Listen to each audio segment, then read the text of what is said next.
여러분 안녕하세요. 평화통일연대의 전수미 변호사입니다. 반갑습니다. 어, 저는 굴로이어스 공익제보센터를 운영하면서 지금까지 사회적 약자분들을 지원 드리고 있는데요. 이번에는 10월 29일 할로윈 참사 유가족분들을 변호사로서 지원 드리고 있습니다. 이번 평화통일연대의 평화 칼럼은 관련 칼럼으로 여러분들과 같이 고민해 보고자 합니다. 제목은 그분들의 잘못이 아닙니다.입니다. 저는 영원짜리 변호사라서 대학에서 강의를 하며 학생들과 소통하고 소송 비용을 충당하고 있는데요. 어느 날 이태원 참사가 벌어지고 며칠 후에 한 제자에게 연락이 왔습니다. 교수님, 이번 이태원 참사로 제 가족이 피해자가 되었습니다. 어떻게 해야 될지 모르겠어요. 도와주세요. 울먹거리는 제자를 보면서 저는 망연자실해질 수밖에 없었습니다. 흑형민 가족도, 제자도, 외국인 친구들도 모두 참사의 피해자라고 하니까요. 하지만 애도도 마음대로 할 수 없었습니다. 국가가 친절하게 애도의 기간, 애도의 방법, 애도의 강도까지 모두 지정을 해 놓기 때문입니다. 그래서 유가족이나 국민들은 국가가 문제가 있다, 책임이 있다 말조차 할 수 없었습니다. 재난의 정치화, 죽음의 정치화라는 이름으로 어, 또 하나의 정치화, 공격이 시작되었기 때문입니다.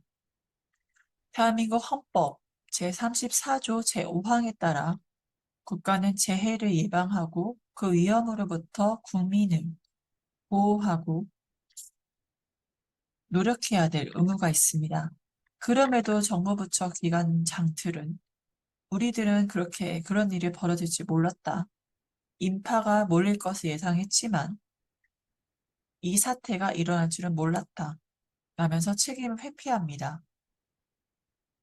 국가는 국민의 생명과 안전을 보호해야 될 근원적인 책임이 있음에도 아무도 책임지려 하지 않습니다.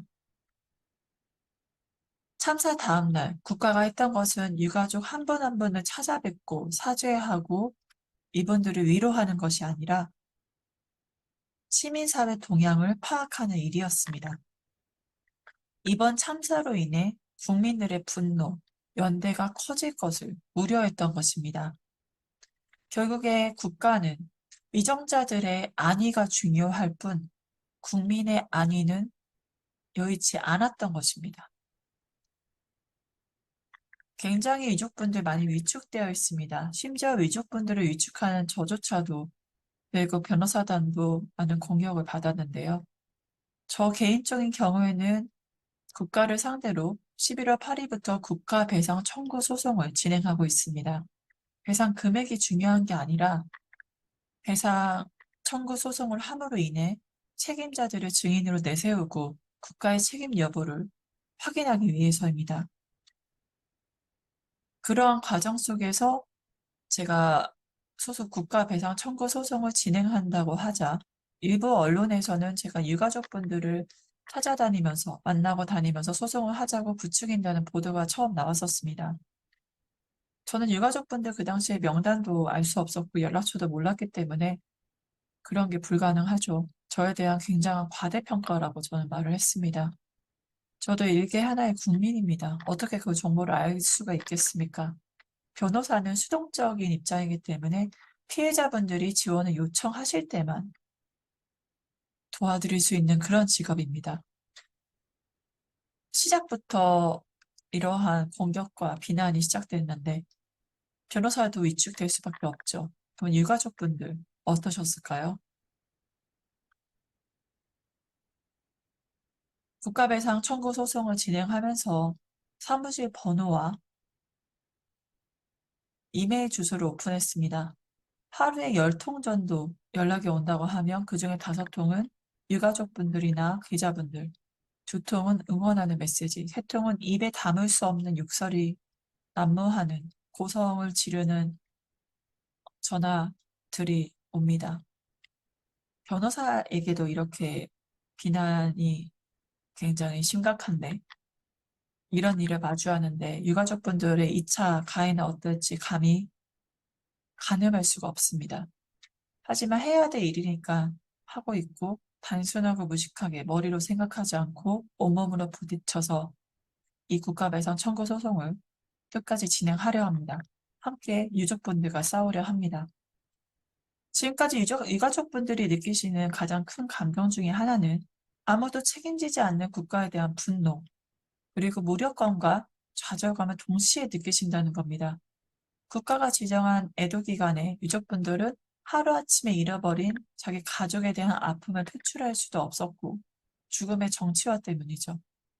책임을 다하지 않은 국가에 대해 절규할 수도 없었습니다. 유가족마저도 재난의 정치와 죽음의 정치화라는 정치 프레임에 갇혀서 아무런 목소리를 낼 수가 없었습니다. 유가족분들은 매우 궁금해합니다. 참사 발생 직후에 한남동 주민센터에 모여있던 시신들이 왜 연고도 없는 각지로 흩어져야 했는지, 그리고 연고도 없는 지역에서 마주한 아이의 시선을 보면서 더 이상 장례식을 치를 자신이 없어서 화장을 하거나 가족들의 생사 여부를 알고 싶어서 현장에 찾아가서 공무원들에게 물어봐도 누구도 모른다고 대답을 하거나 결국에는 지휘부의 지시나 매뉴얼이 없어서 굉장히 힘들었고 혼란스러웠다는 말씀을 하십니다.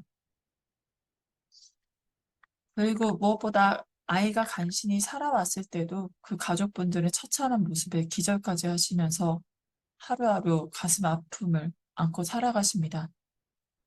유가족들이 하루하루 아픔 속에 살아갈 때 국가는 참사가 아닌 사고로, 희생자가 아닌 사망자로 치부하면서 분향소를 운영했습니다.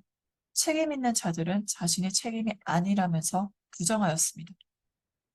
결국 유가족분들이 진심으로 원하시는 거는 진상규명, 내 아이가, 내 가족이 왜 이런 일을 겪어야 했는지, 도대체 그날 무슨 일이 있었는지에 대한 진상규명을 간절히 원하시고, 그리고 책임자 처벌, 진시황의 사과를 간절히 원하십니다.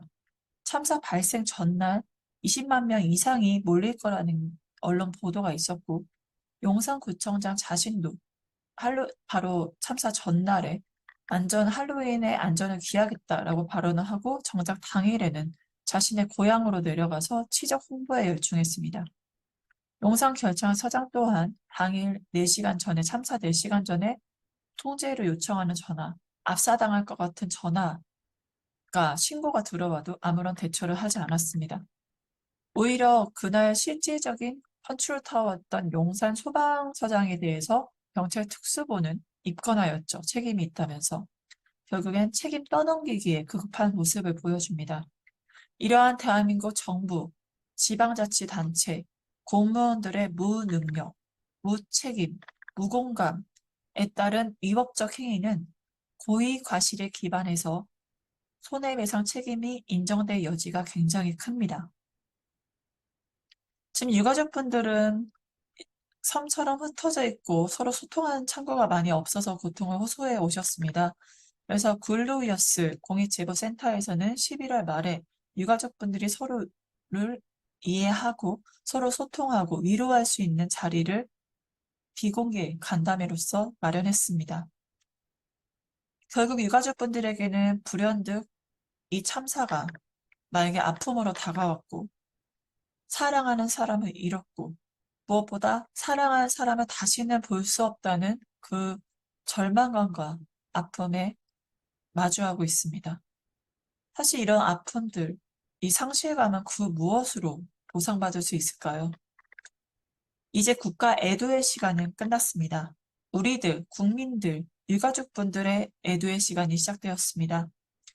다시는 12구 할로윈 참사에서 피해자가 죄인처럼 숨어 지내거나 오히려 가해자인 국가가 인권의 화신인 것처럼 목소리를 내는 형태는 다시 보고 싶지 않습니다.